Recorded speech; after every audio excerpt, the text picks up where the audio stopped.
Good evening. I'm Jessica Hardhorn, and thank you so much for joining us on News Channel 3 Live at 6. Tonight, 2 men are now formally charged in the kidnapping of a mother and her 2 children.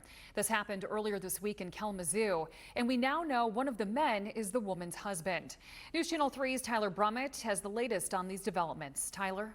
Well, Jessica, both men appearing in district court today, and we want to take you through what we've learned. The 2 men face several felony charges after investigators say they kidnapped Doriesha Watts and her 2 children. And tonight we've obtained court documents showing what investigators say happened during another incident the day before the kidnapping. 29-year-old Deshawn Gladney and 32-year-old Jordan Watts arraigned Friday in the kidnapping of Doriesha Watts and her 2 children.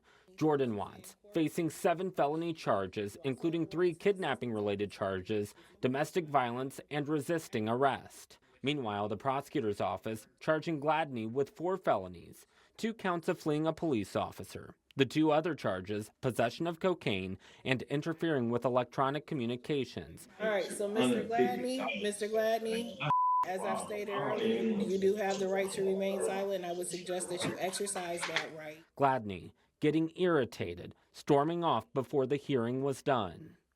Wednesday evening, KDPS asking for the public's help to find the mother and her children, saying they were last seen in the 1000 block of West Maple. They were found safe later that night.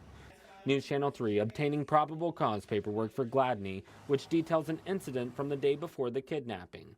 The document says Doriesha Watts had a personal protection order against her husband, Jordan Watts. Doriesha made complaints stating that the police has been threatening her, telling her that she needs to be against me, to coerce me to work with them against my brother.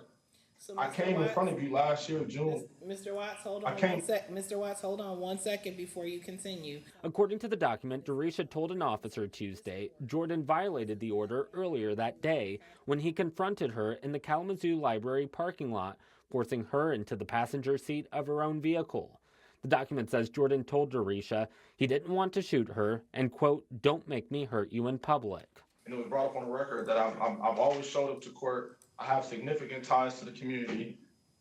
Thank you, Mr. Watts. The victim, the alleged victim, is saying that none of this ever happened. I mean, Watts, you know. Yeah, I know. At this point, I would ask you to invoke the right to remain silent. Investigators say in the court papers, Jordan Watts then told Gladney to drive the vehicle with Doriesha and her 2 kids inside. Police say they used surveillance video from the library to piece this all together. That after the defendant was arrested on August 21st, we do have phone calls on August 22nd where he is still trying to contact the victim in this case. He is giving her number to individuals he is calling from the jail to have those individuals contact the victim and try to get her to not participate. The entire time that he had the victim in the car, it is alleged that he is telling her not to participate. He is making threats. He's threatening to put her to sleep. The victim in this case, as I've already mentioned, is in fear for her life here. At one point, she says that she does not want to end up like Heather. Okay, so Jordan Watts was indicted last summer in a federal child sex crime case. Those charges were eventually dropped. His brother, Carlos Watts Jr., faces murder charges in the disappearance of his girlfriend, Heather Kelly. You'll remember Kelly, a mother of 8 children, went missing, and she still has not been found. Of course, we'll keep you updated on all of that. For now, live in studio, Tyler Brummett, News Channel 3.